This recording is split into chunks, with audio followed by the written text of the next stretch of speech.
Mountain Daylight Time. A severe thunderstorm was located near Stansbury Park or near Craigville, moving northeast at 40 miles per hour. Gusts to 65 miles per hour have been observed. South Seas, brought to you by Rio Tinto Chemicals. The following music and let's take a look at those dates. Make your plans. That's how they go. So much going on. Big hold outside. Pitch is down. The concert to be happening, but the Rio Tinto Chemicals stage is going to be the host of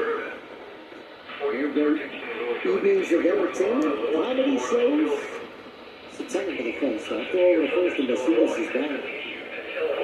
It's going to be a beautiful Saturday. We'll make for some memorable nights. So while we continue to showcase this beautiful background, and for good reason, this is outstanding. Wow. Next round, it's outside.